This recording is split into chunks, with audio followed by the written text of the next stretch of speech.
Hello, welcome back to my channel. If you haven't been here before, I'm Jamie B. I read a ton of books, and this is my second wrap-up video for May 2026, in which we will be exploring the 11th through 20th book that I read in this month. I've been participating in two readathons, Kooky Mayhem and Escape the Readathon. And my reading has kind of followed those two themes pretty closely. Most of my Kooky books are my Netgalley arcs, pretty much all of them. But they don't have to be logged for points or anything. So pretty much whatever I feel like reading, I read within that category. And I'll eventually look at the bingo board and see what I've finished and what I still need to do. And that's pretty much how I'm playing it. My goal is still just to finish 30 arcs in the month of May, which I'm on track for, I think, still. It is the 18th going into the 19th right now. So to be on track, I would need to have finished 18 arcs. And I think I've finished at least 18 as of now for this month. The other readathon, Escape the Readathon, is like a warm-up for the amazing readathon in that it's teams-based with points and prompts drop unexpectedly. It's organized a little differently. You read a certain amount of books as a team to get through one stage to get on to the next one. So for that, every other segment, there's a prompt. So some of them are just reading books for pages. So you read the book and log it for the number of pages the book has. And then in between those are segments where there's a specific prompt that you have to meet books that satisfy that prompt, as many as you fit in before the next one. So most of my reading outside of my Netgalley arcs has been geared towards Escape the Readathon prompts. So these first two books, one is an arc and one is not. All of my arcs also work for Escape the Readathon, because if nothing else, I can log them for pages. So they're all logged for Escape the Readathon. It's just not all of them are Kooky books. So first up, we have one that I was reading for Escape. So first up, we have The Bones Beneath My Skin by T.J. Klune. This book is a bit of a thriller involving a girl with special powers who is trying to escape the government that would be misusing her powers. If you liked Firestarter by Stephen King, this is a similar sort of story, but with Klune's style of storytelling rather than Stephen King's. But similar enough that if you've read one and liked it, you should read the other. So in this one, we have our main character who inherits a cabin and decides to go and stay in the cabin and regroup because his life has been falling apart and he needs a break. And when he gets there, there's a dude with a shotgun and a little girl, and they're weird. and they seem affronted that he has showed up at the cabin that is actually his cabin. And they obviously don't belong there either. And from there, the story takes off with a road trip eventually. And we find out more about the girl and about the guy with the shotgun. It got a little repetitive for me after a while with the aggressiveness of the guy with the shotgun. He was a bit much. I got it that he was serious about protecting the little girl, but it was overdone to a point where it was starting to get really annoying. And I suppose maybe it's supposed to be getting really annoying for the main character as well, but it was enough that really detracted for me from the rest of the story. So I believe I gave this one 4.75 stars. It was good, but it didn't quite get to the 5-star, and a lot of it was just once the characters got into a shtick, they just kind of stuck there. So they didn't really feel as fleshed out as actual characters sometimes. They are just kind of caricatures of themselves for a while, for quite a while, in the case of that particular one. So that was a little annoying, but overall, it was still a really good book. And to be fair, in this kind of story, there is a little bit of caricature just because of the nature of the story. I don't think I've read any along these lines that didn't kind of stray into that, lack of fleshed out characters issue. Because the point is more the struggling to escape the government who will misuse the powers and finding out about the powers. So it's not really usually about fleshing out real seeming people. So that would be my biggest critique of this one, but it was really good. I did not get it as an ARC. I got rejected in Netgalley for this one. I did put in for it, but oh well. So I had to wait until it came out at the library, but that worked. So next up, we have a graphic novel. Because I'm still trying to finish up Herkid, and I needed some adaptations. That's one of the hardest Herkid squares for me this time around. I read plenty of things that are adaptations in some direction or another, but I don't watch TV. I don't know usually what things I've read that have turned into TV shows. I'll probably use The Witcher for that in some form or another, because I don't think I'm using it for series. So that should work. And I know that's a TV show, but I've not seen it. I don't watch TV. I don't really watch movies. So I've been struggling with some of those.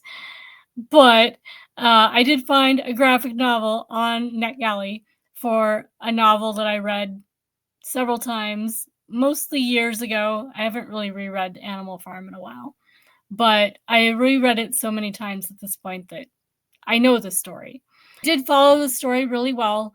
I don't remember the ending being like it is in this one.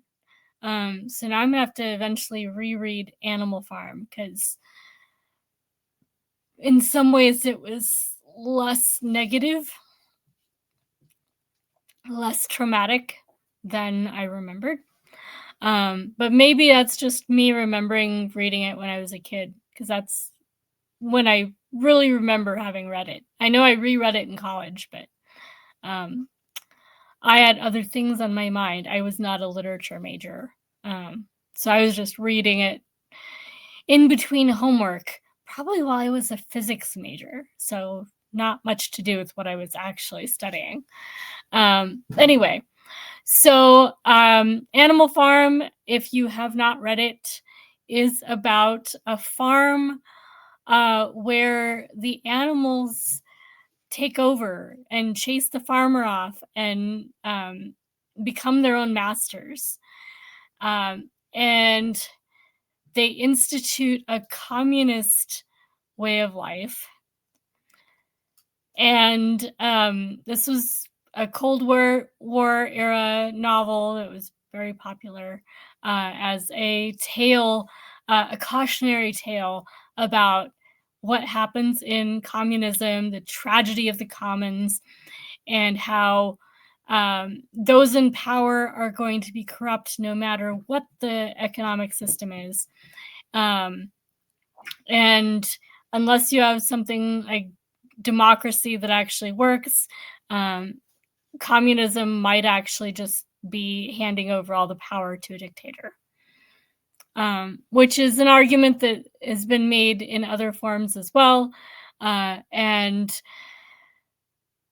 there are responses that one could make to the argument from this novel, but I won't get into the theory. I did political theory as a graduate student, so I will eventually reread Animal Farm with all that stuff in mind, but I didn't actually get to it during grad school as a reread. Anyway, so I enjoyed it. Just thinking about these ideas with the knowledge and experience of my additional decades behind me, because I wasn't this old or as educated in political theory when I read it last. So I enjoyed that. The graphics are lovely. It's not too gruesome. It's not like a horror sort of graphic novel.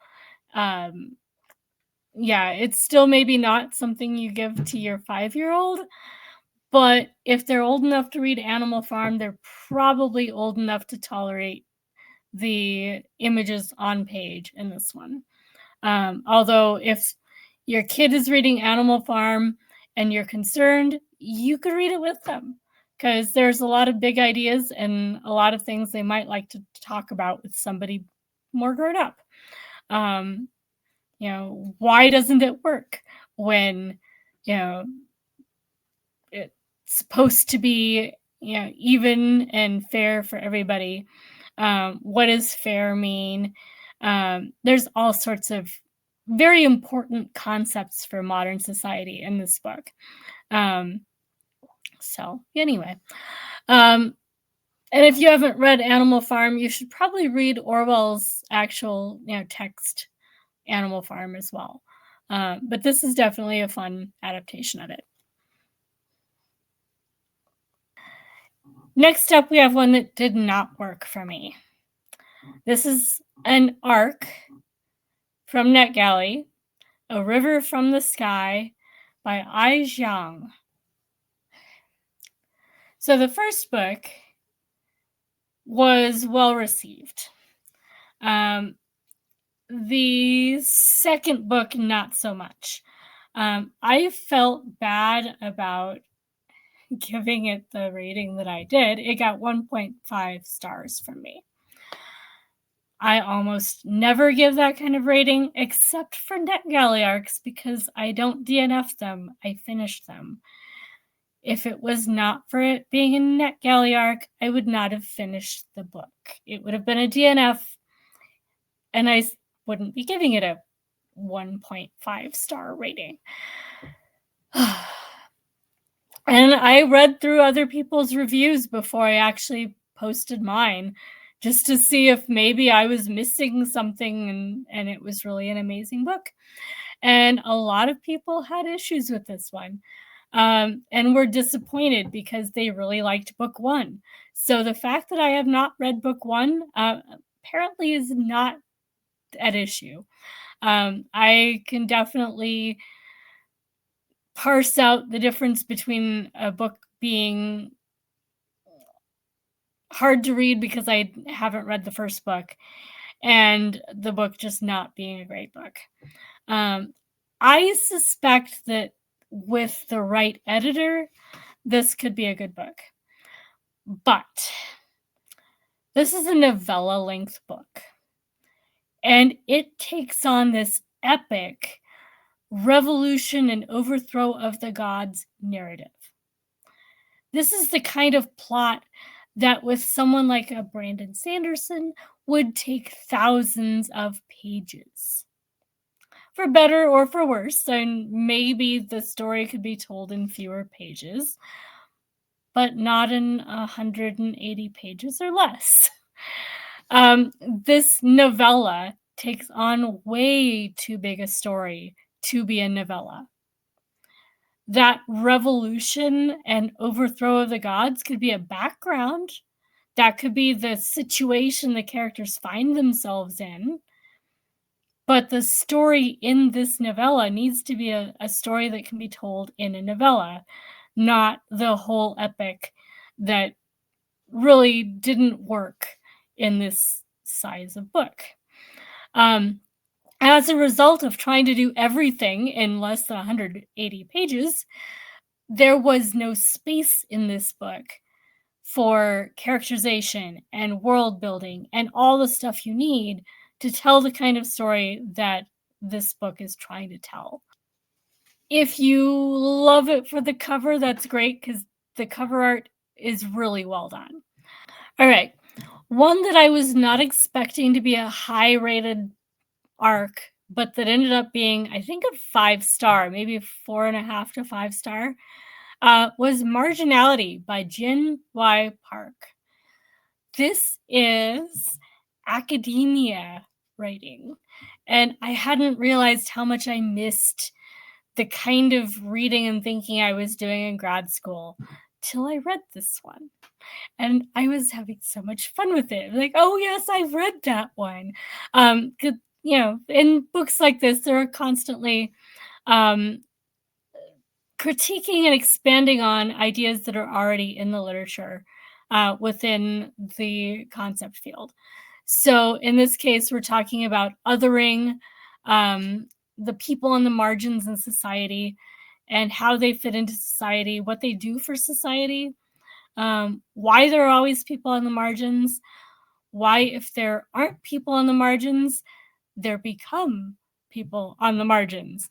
It's just this dynamic in society. When I was in grad school, we talked about othering. And actually, I didn't come across that term maybe at all in this one. I was expecting it because the concepts are definitely the same concepts. But I suspect that the field has moved on to new jargon for the new crop of young people doing this field. Because it really was very similar to what I was doing when I was in grad school, just in different words. And there are some things that the terms Park is using allow that othering doesn't quite capture. So I liked this one, and I enjoyed the getting back into thinking in terms of socioeconomic theory, which was definitely the thing that I enjoyed out of grad school. You don't really make money as a socioeconomic theorist unless you get a PhD and are a professor somewhere, and the jobs for that are scarce. So it was not the job track part of my grad school experience for sure, but it was so much fun. And so I enjoyed this book. It was an arc. I'm pretty sure it got 5 stars on NetGalley, and I don't know if I got 5 stars on Storygraph, but it probably did. So, it's not one I recommend to all my readers, because if you're not someone that reads socioeconomic theory, you might find this a little off-putting. It is academia, but it's readable. And I think just about anyone interested in these ideas, if you read it slower, write notes in the margins, that kind of thing, It's not hard. It's just if you're not used to it, it's going to be slower going than a novel. It was a little slower going for me too, because I was having a lot of fun arguing with the text and discussing with the text as I read. But for me, a lot of the texts that this book was referencing were ones that I'd actually read in grad school or since then. So I was already familiar with the conversation that this is the next step in. So anyway, it was a good book. I enjoyed it. We'll see if it's my favorite for this set of 10. It might be, actually. All right, so next up we have Exit West by Mohsin Hamid. This is magical realism that starts out in a civil war with a pair of young people that are becoming a couple as the violence is starting and they're realizing that their safe life has ended. It's not possible for them to stay where they are and be safe any longer. And they step through a door.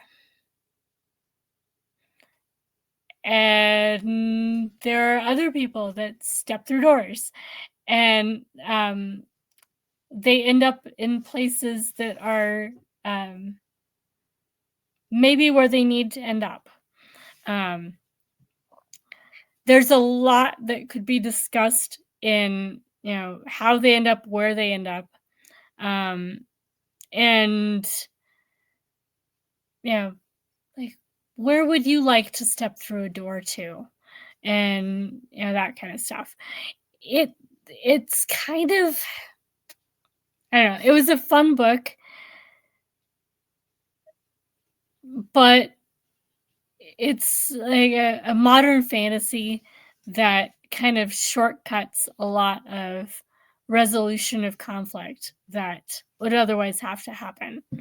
But it does present problems of, okay, how do you create a society that is stable knowing that these doors exist?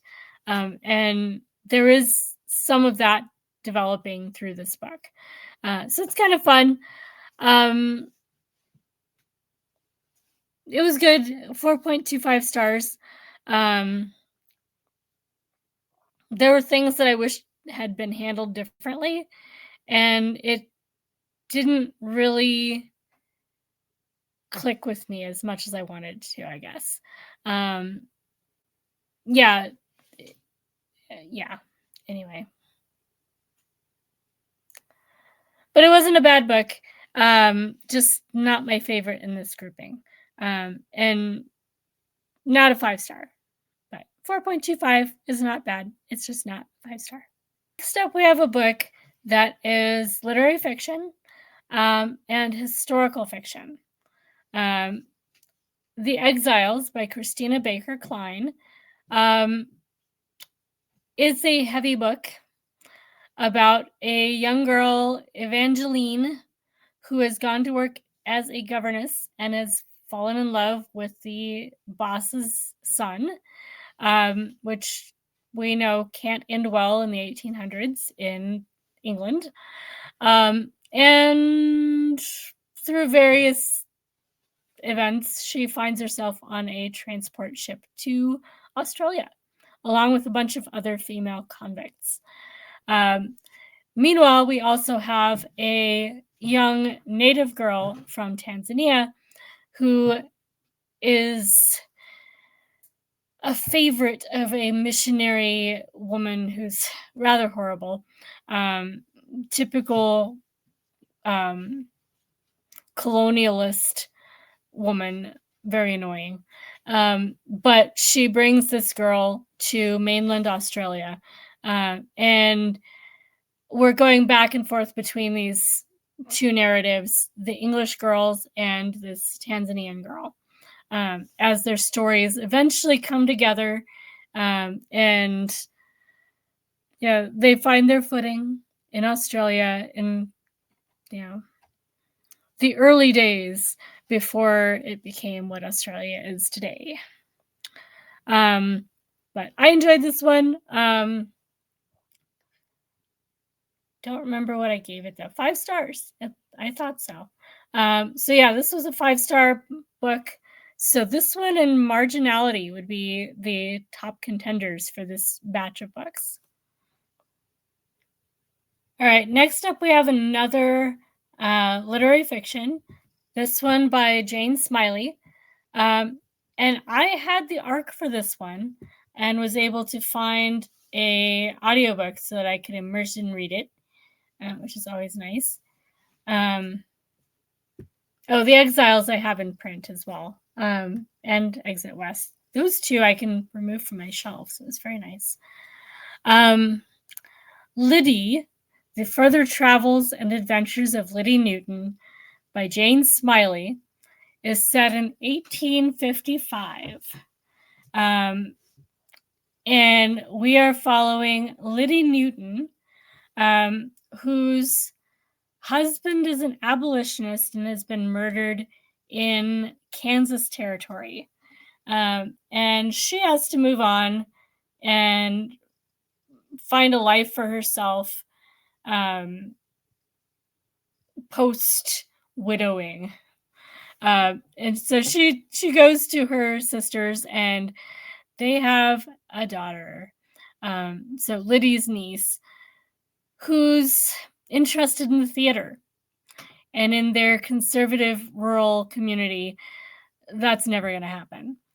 So they take off to parts unknown, and they end up, I think, in Liverpool, where the niece is being an actress and successful at it.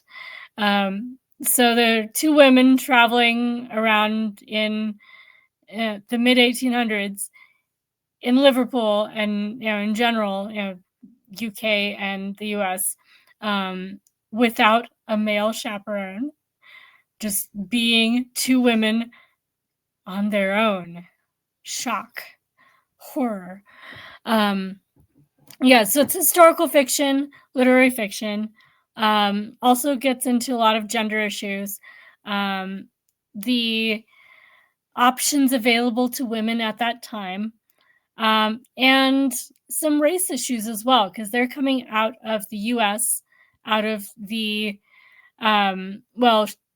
she's coming out of the Kansas Territory. Her family, though, is in the South, the US South during slavery. So when they get to the UK, race relations are not really the same on that side of the pond. So you get, societal race interactions and all sorts of interesting stuff. I enjoyed this one. It was a 4.25 stars. I didn't really resonate with any of it that much. I enjoyed it, but once I was done, it didn't stick with me as much as the Exiles did. The Exiles had a lot more imagery that I still remember without having to remind myself with the review I wrote. Dudes, what are you doing? Hold on. I have a kitten. Can I have a kitten? This kitten right here. Can I have this kitten? Oof.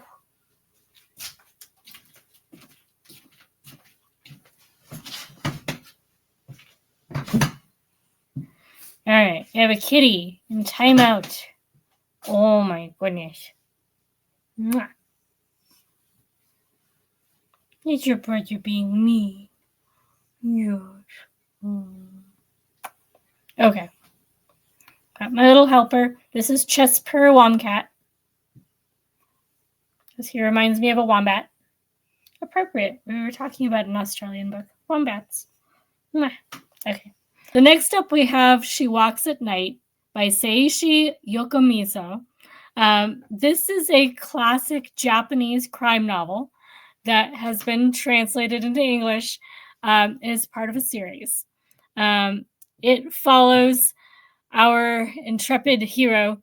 He's, a friend of the family that gets invited out to,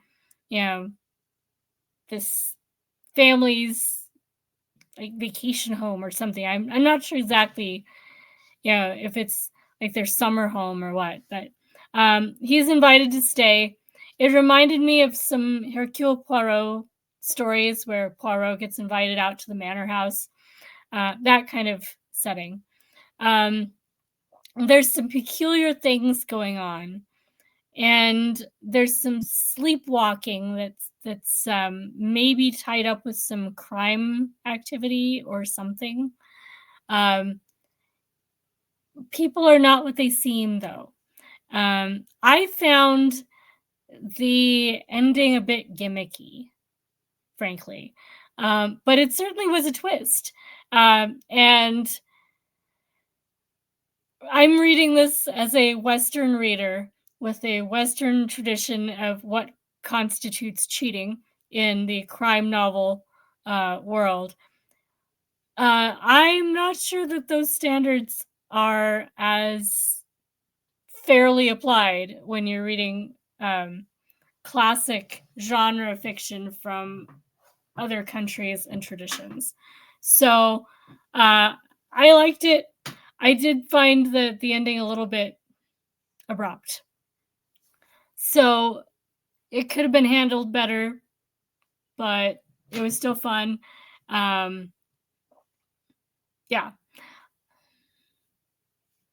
I think I gave it 4 stars. What did I rate you? Yeah, 4 stars. All right, and I also finished another Japanese crime novel. Next up, we have another Japanese crime novel, Tokyo Express by Seichō Matsumoto. This one I really liked. This was a 5-star for me. It was a convoluted plot. A couple is found dead on a beach with no visible injuries. They're just dead. Nothing wrong with them aside from being dead, basically. Their cheeks are rosy. They look like they could just be napping, except they're obviously not. And there's some complications with how they ended up there. Like, how do they know each other? They don't seem like they should. Maybe they were having an affair. But our detective is not satisfied with the automatic knee-jerk solution that everybody has landed on, that they had a mutual suicide pact. This is one of those things that I wouldn't have thought would be automatic. So it says something about Japanese society that this would even be something that works. Really? Is this something that people do in Japan, that you find a pair of bodies on the beach, and obviously you don't need an autopsy, and there's obviously no foul play. They just topped each other because they were in love. I don't know. I found that interesting. Anyway. Dudes. So in this book, a pair of bodies are found on a beach. No visible cause of death, except that there's maybe a trace of cyanide near them that might be indicative of how they died. That maybe they drank cyanide as a suicide pact. Lovers that can't stand to be found out and can't live without each other, or something like that. The detective does not accept that solution. There are problems, mostly to do with train timetables and things like that. So it is a puzzle, and all of the clues are there. It's just putting them together and figuring out what the red herrings are. You probably can solve this one just by thinking about it and ferreting out the good clues within this story. So I enjoyed it. I don't know if I solved it exactly, but I caught some of it before it was revealed. Anyway, it was really good. I enjoyed it. I definitely recommend it. This one worked for me in ways that She Walks at Night didn't. I think partly because it's not relying on psychological thriller stuff as much. It's just a straight up murder mystery. And there's probably some cultural stuff embedded in She Walks at Night that made it work in Japanese, but maybe not work for me. Anyway, it was good. I enjoyed it. So last in this group is The Exes by Leodora Darlington. This one and the Japanese crime novels were all arcs for me. So I'm making my way through my collection. Yay. The Exes is about a young woman, Natalie, who has landed herself a boyfriend who's amazing. Maybe too amazing. There may be something wrong with this guy. Because no guy can be that perfect. But he seems perfect enough. And they get married and everything's great until it isn't. And for the rest of the book, we're trying to figure out who should be afraid of whom. Is the husband not a good guy? Is one of the husband's exes not a good person? Or is something else going on? And by halfway through the book, if you feel like there are no good guys, I have a feeling that's kind of the point. Figuring out who is victim to whom is part of the puzzle in this one. And I enjoyed it. It was fun. There wasn't any real cheating going on in this one. It was not as fantastic for me as Tokyo Express. So it was 4.5 stars, but it was still a good book. So I think my top book for this group is probably Tokyo Express. But The Exiles and Marginality would also be in the running. All right, so there you have the next set of 10 of the books I read in May. And I promised a kitten. I promised a kitten, so here's a kitten. This is Gurtail. Because he started out doing a lot of gurring, and he has a cute tail. So, Gurtail. Can I show them your tail? No. That would be like performing for the camera in the middle of the night. I know. Yeah. Anyway, this is the only kitten that I am doing this year. Realistically, we'll see what happens. Because I was in reading sprints, in the comments and reading sprints for Netgalley November. It was Kelly's sprints. And we went to the next sprint, and I heard this distressed mewing outside I traced it down to a shed in an otherwise empty property down the alley from us. And this little guy was tangled up in the straps in one of those collapsible hampers. So he got stuck in some trash and he was going to strangle himself to death if he wasn't rescued by somebody. And I couldn't just leave him there. And in order to get him disentangled, I had to bring him back so I could cut the thing off. Once you have a kitten, you don't put it back outside if it's old enough to leave its mom.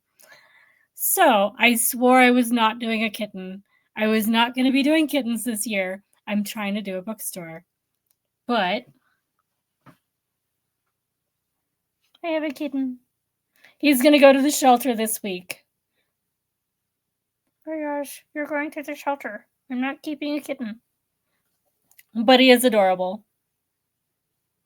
Yep. She's right. Yeah. So anyway, I will be doing another video for the next set of 10. And I will keep doing groups of 10 till the end of the month. And I'll wrap up whatever's left over and then start over in June. And I will do groups of 10 because I think this works. It's not too many books, so I can talk about them and not feel rushed. And at the same time, I can get more books in a video than just doing one book at a time, because you guys would get really tired of my videos if I was doing a new video for every single book I read. I think that would be overkill. So I'm liking it. Let me know what you think about this 10 books at a time reading wrap-up format. Yeah. And I will catch you guys in the next video.